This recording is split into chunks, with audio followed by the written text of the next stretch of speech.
The steppe west of the Don River is silent, too silent.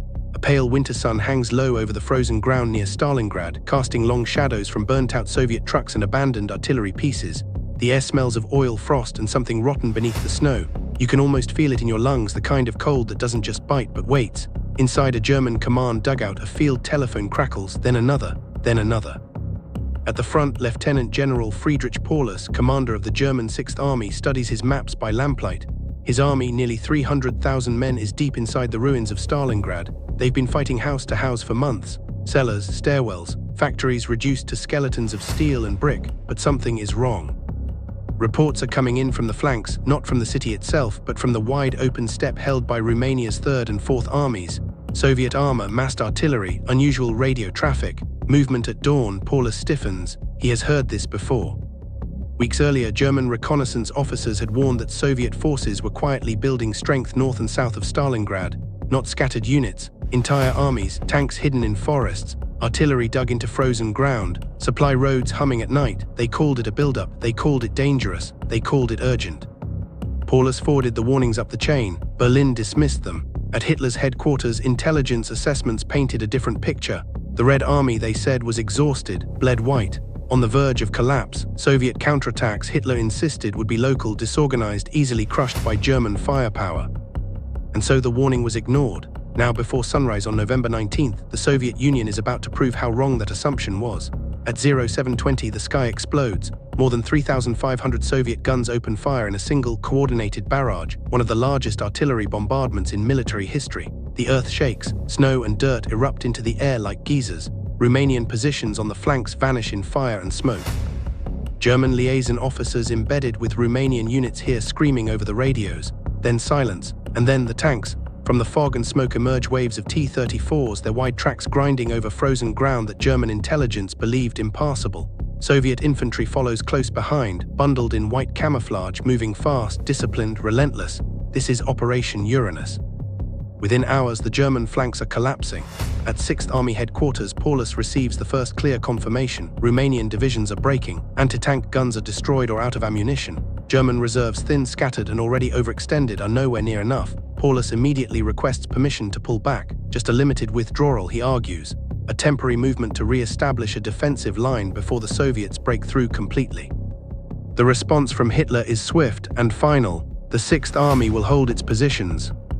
No retreat, no maneuver, no flexibility. Paulus knows what that means. He has studied the maps. He understands the distances. If the Soviets link up north and south of Stalingrad, the 6th Army will be surrounded, cut off from fuel, food, and ammunition. Still, he obeys. By November 22nd, Soviet pincers meet near the town of Kalat. The trap snaps shut. The German 6th Army is encircled. Inside the pocket, the mood shifts from confidence to disbelief.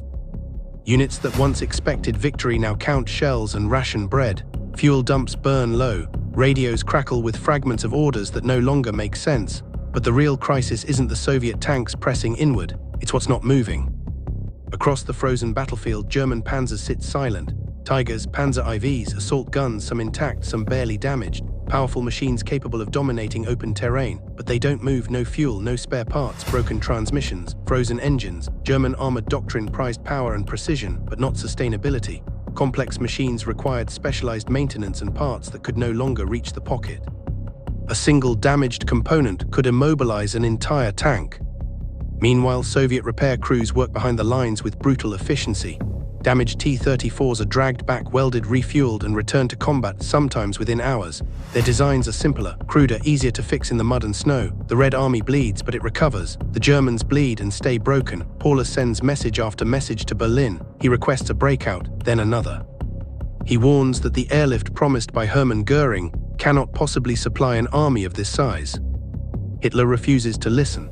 The 6th Army, Hitler declares, will be supplied by air. It will hold. It will become a symbol. A symbol of what? Paulus looks at his immobilized tanks, his freezing soldiers, his collapsing flanks that no longer exist. Outside, Soviet artillery fires again, closer this time, and Paulus realizes the warning he once passed up the chain has now become a death sentence. But the worst is still coming, because the Soviet counterattack is not slowing down, it is tightening.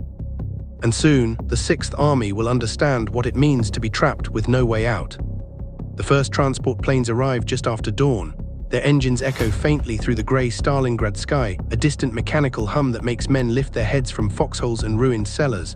For a moment, just a moment, hope flickers. Someone laughs, someone else crosses himself. A soldier whispers, "They didn't forget us." But the illusion doesn't last. At Pitternik Airfield, the snow-covered runway is already cratered from Soviet shelling. Ground crews scrape ice with bare hands. Flares burn weakly in the fog.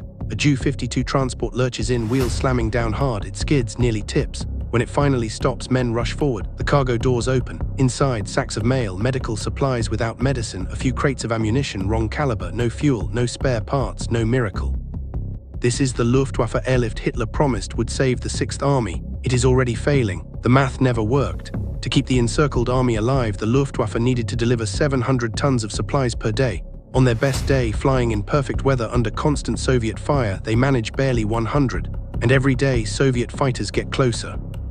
At Tatsinskaya, Soviet tanks smash into a major Luftwaffe airbase. Transport aircraft burn on the ground, their wings collapsing into the snow like broken birds. Pilots who survive are reassigned immediately, no rest, no replacements. Inside the pocket, the reality becomes impossible to ignore. German units begin cannibalizing their own equipment.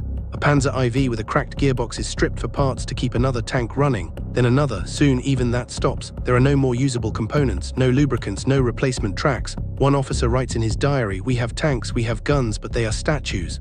Across the lines, Soviet armor keeps moving. Red Army maintenance battalions work through the night, hammering frozen metal, welding by torchlight, dragging damaged T-34s back with tractors or teams of men.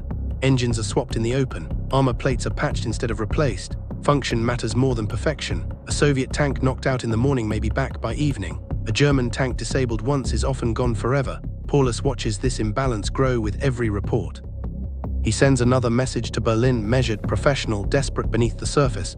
The situation is deteriorating. Ammunition reserves are critically low. Fuel is nearly gone. Infantry units are reduced to fractions of their original strength. He recommends a breakout now while there is still some mobility left. Hitler's reply comes back cold and absolute. The 6th Army will remain in Stalingrad. No retreat, no withdrawal, no discussion. Hitler believes relief is coming. From the south, Field Marshal Erich von Manstein prepares Operation Winter Storm, a rescue attempt to punch through Soviet lines and reach the encircled army. In headquarters, maps arrows stretch confidently across the steppe. Inside the pocket, soldiers wait. They ration everything. Bread is cut thinner. Horse meat becomes a staple. Wounded men freeze in field hospitals without anesthetic. Frostbite claims toes, fingers, entire feet. Soviet loudspeakers begin broadcasting at night. German voices, familiar accents. "You are surrounded. Your commanders have abandoned you. Lay down your arms and live." Some men shout back, others listen in silence. Then the artillery moves closer. Soviet guns now fire from multiple directions, a constant pressure that never fully stops. The perimeter shrinks, villages disappear, defensive lines fold inward kilometer by kilometer. At the same time, Winter Storm falters. Manstein's forces fight hard, but Soviet reserves appear again, fresh units, new tanks, endless artillery. The Red Army absorbs losses and keeps advancing. German spearheads stall, then stop. The distance between Manstein and Paulus narrows, then widens again. Inside Stalingrad, Paulus receives the final update. Relief will not arrive. Still, Hitler refuses to allow a breakout. Instead, he promotes Paulus to Field Marshal. The message is unmistakable. No German Field Marshal has ever surrendered. Paulus stares at the radio message for a long time. Outside, Soviet infantry attacks again, advancing through ruins. The Germans no longer have the strength to defend. Ammunition is counted round by round. Machine guns fire single shots. The 6th Army is dying, not in one great collapse, but in pieces, frozen, starved, immobilized, and the warning Hitler ignored has fully matured into catastrophe, because the Soviet counterattack is no longer about encirclement. It is about annihilation, and in the ruins of Stalingrad, the end is finally in sight. The guns fall silent, not because the battle is over, but because there is nothing left to shoot with. In the northern pocket, General Karl Strecker stands in a shattered factory building, frost clinging to the walls like white mold. His radio operator waits beside him, headphones on, listening to static. There are no more orders coming, no ammunition, no food, no fuel. Outside, Soviet soldiers advance cautiously, rifles raised, stepping over bodies frozen mid-motion, men who died where they fell and never moved again. The 6th Army no longer exists as a fighting force. In the southern pocket, Friedrich Paulus sits in the basement of a ruined department store. The air smells of damp concrete and smoke. Around him, officers speak in low voices. Maps are useless now. Units marked on paper are gone, reduced to handfuls of men or wiped out entirely. A final Soviet ultimatum arrives. Surrender. Paulus hesitates, not because he believes resistance is possible, but because Hitler's voice still echoes in his head. No surrender, fight to the last man. But the last man has already fallen. At 9:45 a.m., Paulus gives the order. White flags appear in the ruins. For the first time in German history, a field marshal surrenders. Across Stalingrad, it happens in waves. Groups of soldiers emerge from cellars, trenches, factories, gaunt, hollow-eyed, wrapped in rags instead of uniforms. Many are barely able to walk. Some collapse the moment they step into the open. Soviet troops stare in disbelief. This was the army that conquered France, that smashed through Ukraine, that stood at the gates of Moscow. Now it shuffles forward, defeated not just by bullets, but by logistics, winter, and a leadership that refused reality.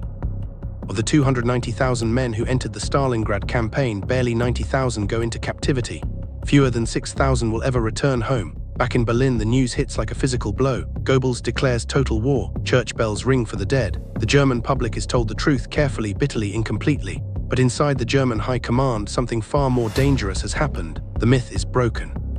Stalingrad proves that Hitler's will cannot bend reality, that orders do not replace fuel, that belief does not repair engines, that ideology cannot keep tanks moving when spare parts don't exist. Across the Eastern Front, German officers take note. They see the pattern now: powerful weapons, elite crews, no replacements, no depth, no recovery. Meanwhile, the Red Army learns its own lesson. Repair matters, logistics win wars. An army that can lose equipment and bring it back will always outlast one that cannot. From Stalingrad forward, the momentum never fully returns to Germany. Kursk, Operation Bagration, the long retreat west. Each defeat echoes the same truth first revealed here in the frozen ruins by the Volga. Hitler ignored one warning, then the Soviet counterattack didn't just destroy an army, it destroyed the illusion that Nazi Germany could still win the war.